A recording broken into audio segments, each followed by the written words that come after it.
G'day and welcome to another episode of The Wright Stuff.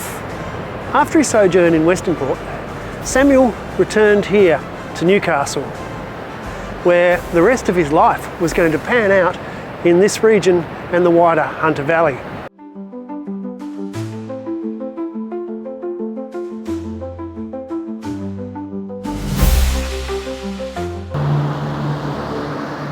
In February 1827, when the Buffs were to be transferred to India, Samuel resigned his commission and was appointed as police magistrate and superintendent at Newcastle, taking over from Francis Ullman. He held this job until 1836, and the precinct went as far as Port Stephens.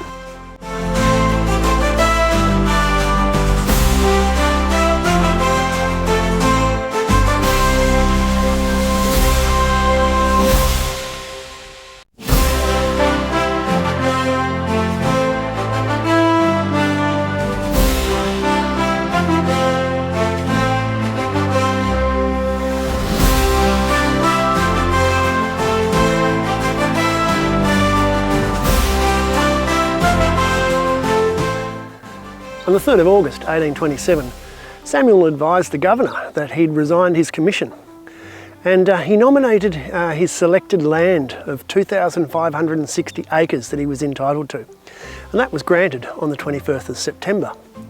And the land that he chose was right here. We're on the western bank of the upper Hunter River, just south of the town of Muswellbrook, and all of the land you can see behind here and all of the land further out around here was originally owned by Captain Samuel Wright. This property was adjacent to one just over here called Overton, where his colleague Francis Ullman was the owner. Colonel Cameron had a property here as well. Colonel Cameron was the commander of the Buffs, so quite a little clique of ex-military in this region. Now, Samuel named his allocation Bengalla, which is the Gaelic word for hill of sorrow. Is that ominous? We'll have to wait and see.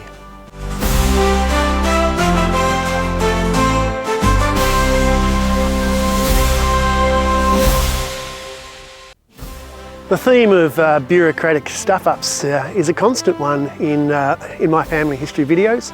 What with James Harrison being denied his ticket of leave for so long because of the confusion about how long he'd actually been sentenced for. Well, bureaucracy also hindered Samuel as well, because military officers were entitled to a grant free of quit rent. And quit rent is a term which has recently been replaced by the term land tax. It was an annual fee that you would pay for the right to own the land. Because the Secretary of State ruled that Sam had resolved to leave his commission before the new regulation about being granted free of quit rent came in. But there was another stuff up as well, because even though he was the magistrate at Newcastle, he also failed to receive the grant that was due to civil servants, and he only received a grant that was available to a free settler. Now, he sought a review of this, in particular the bit about the quit rent, but he was unsuccessful. But nevertheless, all the land you see behind us, from this side of the Hunter River into the distance, and all on this side of the road, was originally the property of my great uncle, Captain Samuel Wright.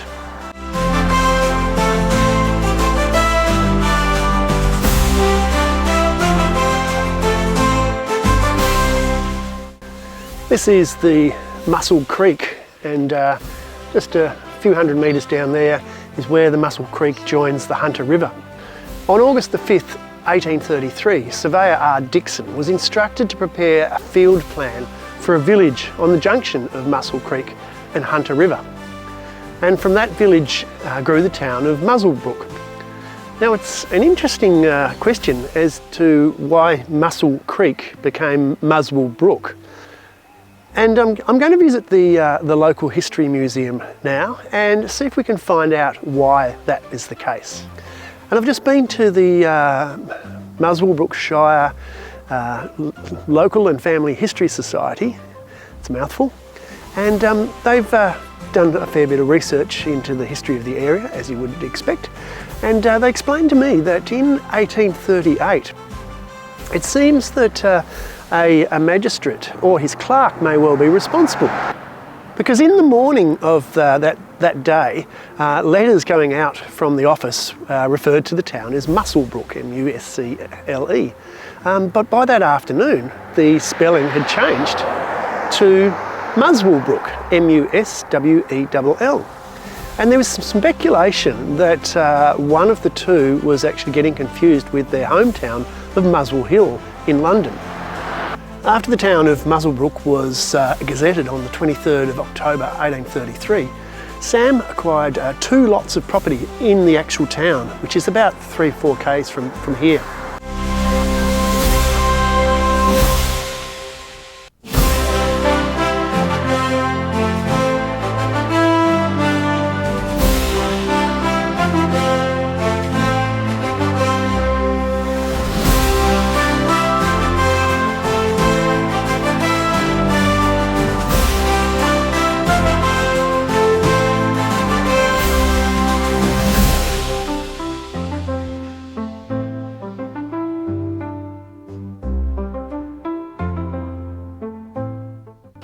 In 1831, Samuel took up a temporary appointment as the Magistrate of Parramatta, which is where we're standing today. And as some compensation for stuffing him around with his land grant at Bengalla, not being entitled to it because of his resigning his commission, the Governor granted him a property here on the banks of the Parramatta River. We're not sure how long Samuel occupied the position as magistrate here at Parramatta, because he was definitely back in Newcastle where he finished up as police magistrate in 1836.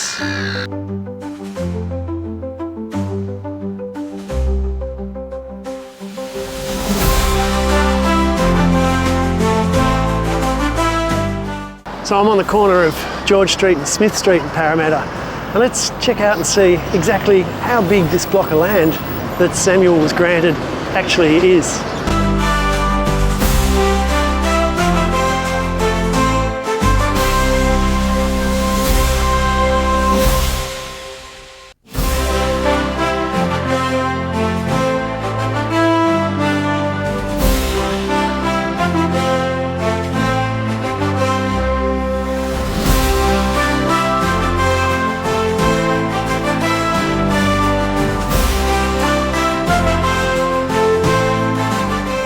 So we've just walked half the perimeter of Samuel's block property here on the banks of the Parramatta River.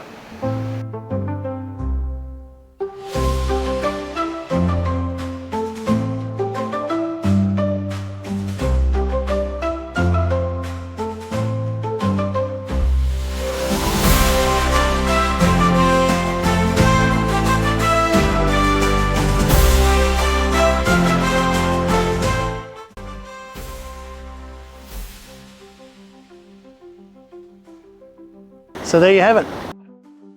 All of that once belonged to Captain Samuel Wright. And why isn't it still in the Wright family? Well, you'll have to wait for an upcoming episode to find out about that.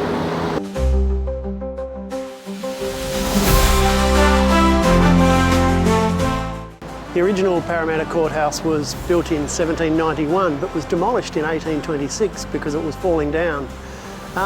The new courthouse, which was half a block further down from today's courthouse, wasn't built until 1836, and the court records show that the magistrates used rented premises in the years in between. So we don't exactly know where Samuel's office and place of work would have been when he was acting magistrate here in Parramatta.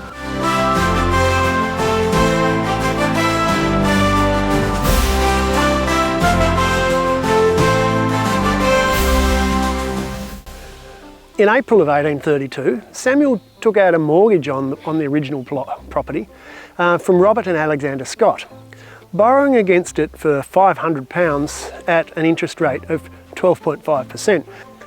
Now, of that £500, he used £200 of that to buy 1,000 acres to the south from J.B. Beddington.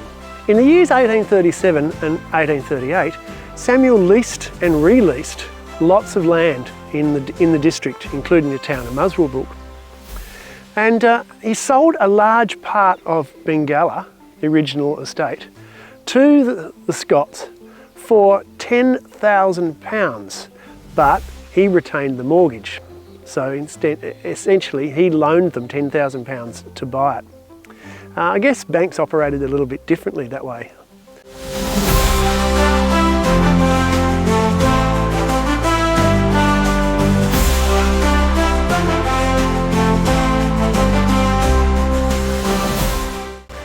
Bengalla was most likely run by the overseer John Brothers and the 9 convicts, while Sam lived in Newcastle, where he was magistrate and the superintendent of police. But it's likely that he kept a close eye on the operations and visited here regularly.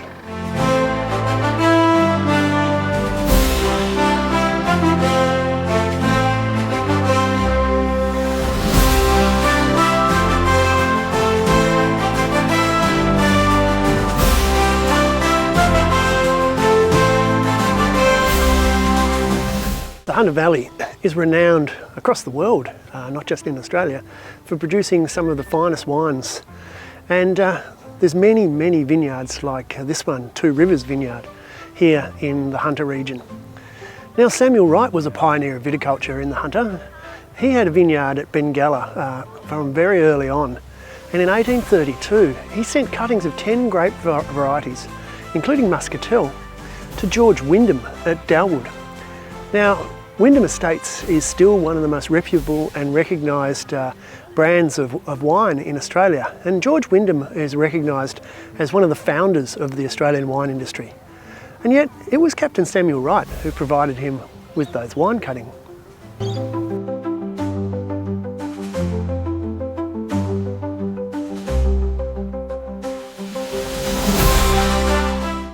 At some time, Samuel also acquired a property here in Westernport on Sydney's North Shore. It was bordered at the north by Wallona Avenue, which we're standing on here, and to the east by Berries Creek. And I'm not sure if I've got enough battery or storage left to do an entire lap of this one, but we'll see how we go.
And we've only got halfway because the boundary of this property extends all the way around the foreshore here and then up Berry Creek.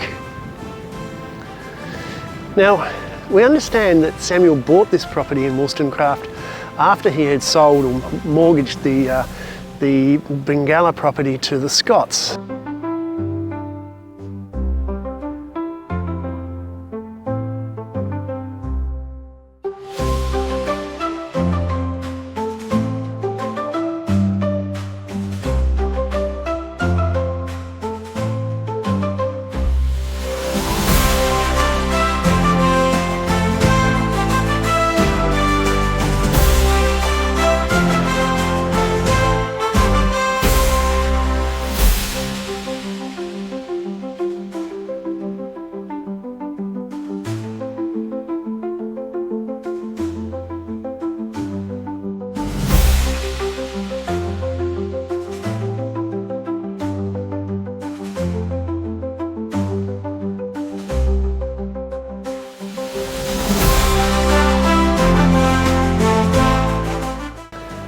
In August 1843, after more than 20 years in Australia, Samuel decided to visit his family back in Ireland.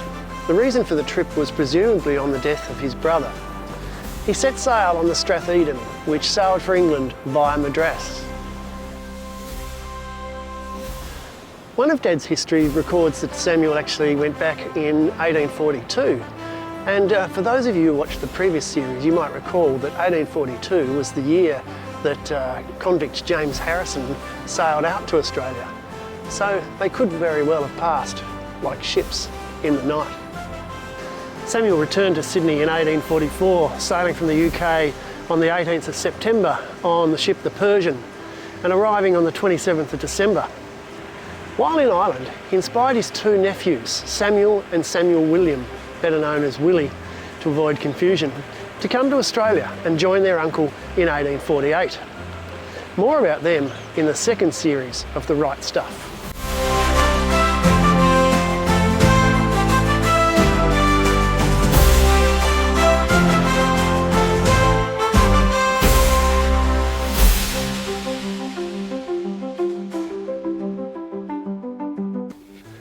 Shortly after his return from Ireland, the Bank of Australia collapse triggered a depression in the colony, and the Scott brothers defaulted on their mortgage. They were unable to pay, and Bengalla reverted to Sam, and he returned to live there.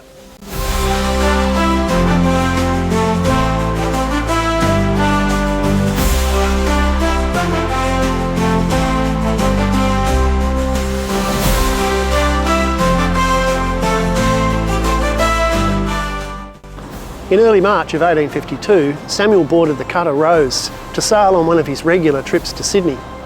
But this wouldn't be one of those regular trips. This would be a very significant voyage.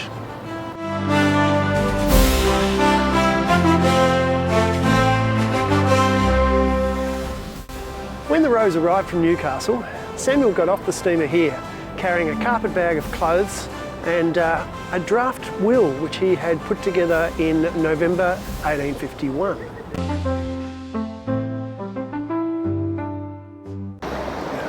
On arriving, Samuel went to his usual lodging house, run by a Mrs. Garrison here in Jamieson Street, Sydney.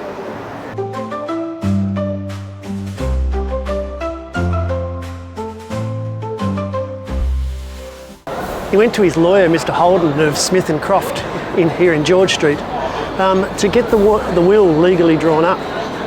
He also attempted to arrange an ongoing annuity to provide for his ongoing upkeep in his old age. He was already nearly 70 and unmarried, and he'd fallen out with his two nephews. Samuel owed about £3,000 to various debtors, and payment was due in 1854. Now, with the estate, although he was rich in property, he didn't have a regular income, and he was in a bit of a bind.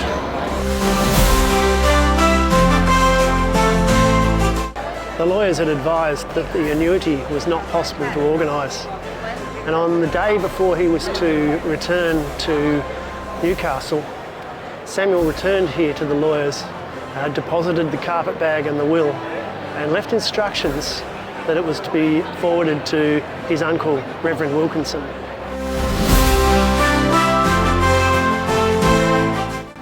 That evening he dined with a colleague, Alexander Chisholm, who was also staying with the Jamiesons. And he reported that at times there appeared to be something troubling Samuel, and that his mind did not seem altogether at ease.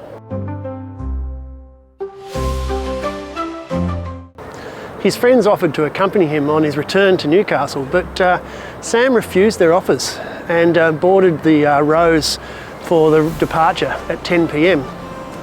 A neighbour of his, also from Muswellbrook, Robert Beams, saw Sam enter the cabin. The next morning, as the Rose pulled into Newcastle, Beams saw a hat and a glove on the sponson. The chief officer searched the ship, but Sam was nowhere to be found. The hat was later inspected by Magistrate Day at Maitland and found the name Wright written on the band.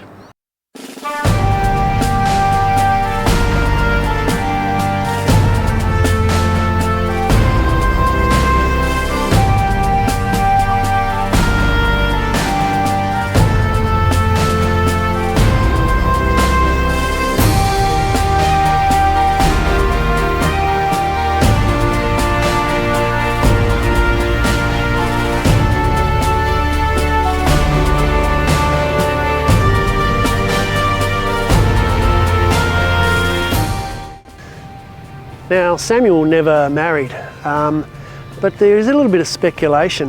He certainly never had any children, but he had a housekeeper called Agnes Butler, and he left her a considerable amount of money in his will, and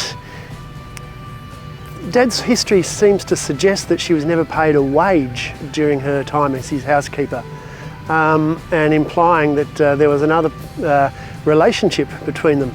But who can really tell? Definitely he had no children and he never formally married.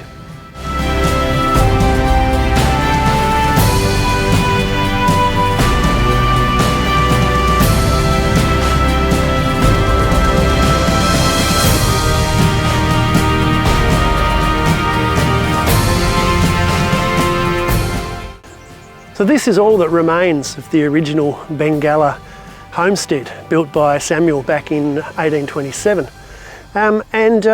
The archaeological records indicate that it's a wall of an outbuilding, possibly a detached kitchen.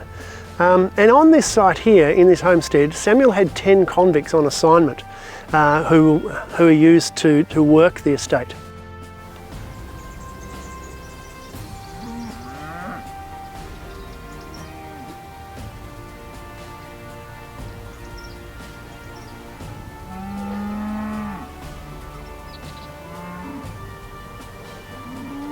And the only other remaining piece of the original Bengalla homestead where Samuel lived is this timber shed behind us. Archaeological records maintained by the Bengalla Mining Company and the Muswellbrook Shire Council simply indicate that this timber shed was once part of the original Bengalla estate belonging to Captain Samuel Wright.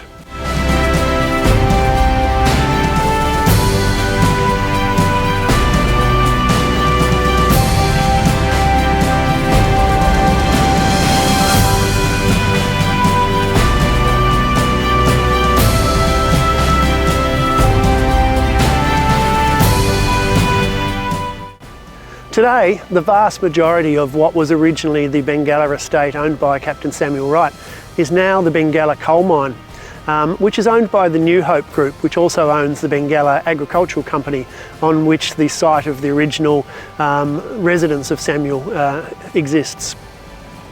Now, I did reach out to the Bengalla Coal Mining Company via their website to seek permission to enter the site and do some filming about how the original estate is now being utilised. But unfortunately they weren't able to accommodate me in that. Now, I was thinking about flying a drone overhead, but yesterday when speaking to Alex from the Bengalla Agricultural Company about asking permission about whether I could fly the drone over the original farmhouse site, now, bearing in mind that you don't actually have to seek permission to do that, but I thought I would seek permission anyway.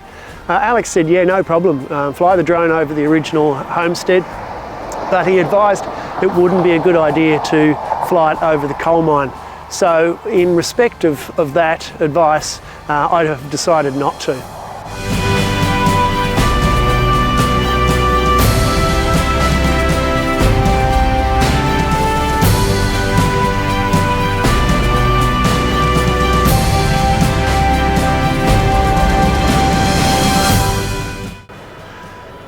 And just think that all of that once belonged to my family. It's just unbelievable.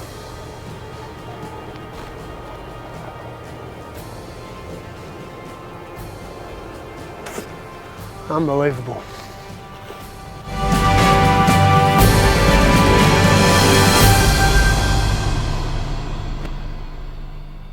On May the 2nd of 1852, the Maitland Mercury reported that the inquiry had found that there was nothing to warrant the slightest suspicion of any violence having been done to Captain Wright.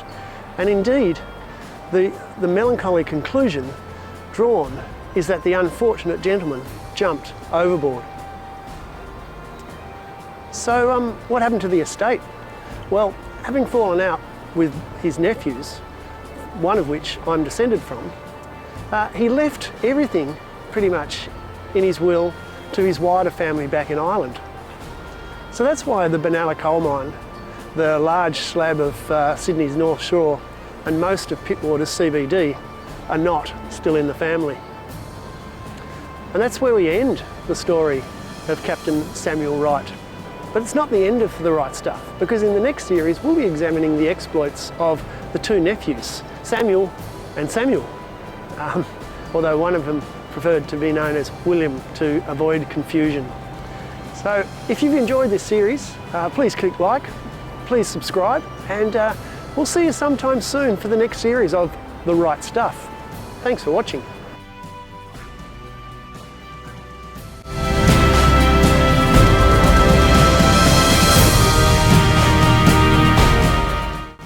Right lane, right name.